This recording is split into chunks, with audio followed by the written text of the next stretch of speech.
buat kalian para pecundang, di sini gue mau kasih tahu gimana caranya hidup lu tuh bisa jadi hoki. Kalau hidup lu seumur hidup cuman komplain doang, oh dia hoki, dia enak di sini ya, kok hidup gue nggak hoki? Gue ajarin ya, gimana caranya kita bisa jadi lebih hoki. Untuk jadi manusia yang hoki, kalian harus punya dua kualitas ya. Yang pertama, kita jadi manusia itu selalu harus hidup dengan optimis. Yang kedua, kalian harus tahu untuk dengerin suara hati. Nggak lah, gue bercanda. Itu yang bisa diomongin sama Mario Teguh.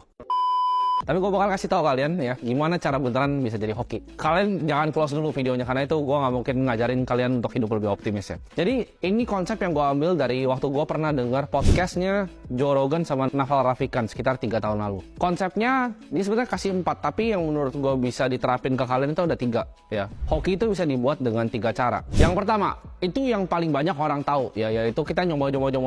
Kan katanya anak muda harus coba semuanya ya kan, jadi agen asuransi, agen properti, kalian jualan sikat gigi, terserah itu apapun itu, coba jadi barista dan lain-lain, akhirnya ntar bisa ketemu hokinya sendiri. Jadi kalian coba berbagai macam hal yang banyak, akhirnya ketemu satu hal dan hoki di situ ya. Jadi kalian mix and match ya, apapun yang ada di alam semesta ini kalian mix and match untuk dapetin faktor hoki tadi. Itu yang pertama.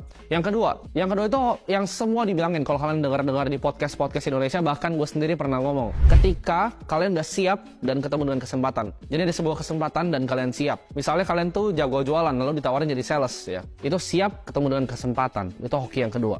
Dan hoki yang ketiga, ini menurut gua yang bisa dibuat ya. Jadi 1 dan 2 itu masih banyak random chancesnya. Tapi yang ketiga ini menurut gua hoki yang bisa dibuat, yaitu lu bawa hoki orang lain ke diri lu sendiri. Jadi bukan kita yang bikin hoki. Kita yang bikin hoki itu cuma bisa 2 yang pertama ya. Antara lu ngacak terus jadi hoki, atau lu persiapin terus. Begitu kesempatan datang, lu akan jadi hoki. Nah, tapi pertanyaannya gimana caranya kita bisa bikin hoki yang ketiga? Jadi kalian harus accept ya, kalian harus terima semua yang ada di dunia ini. Kalian tahu kan, sistem dunia ini tuh nggak ada yang adil. Kenapa ada orang kaya, kenapa ada orang miskin, kenapa hidup kalian miskin, kenapa ada hidup orang yang kaya. Itu kalian nggak ada yang tahu, dan kalian nggak ada yang bisa ibaratnya prediksi lu di hidup ini mau jadi apa. Tapi hanya satu yang lu bisa kontrol, yaitu diri kita sendiri. Jadi nggak usah komplain. Lu anggap aja, misalnya kalau lu main catur nih, dunia ini catur ya, game-nya memang nggak adil, kuda lu udah diambil, tapi lu harus ngapain dari kuda yang udah diambil itu. Naval Ravikant pernah kasih contoh ya, hoki yang ketiga ini seperti apa. Ini mungkin analogi yang paling gampang.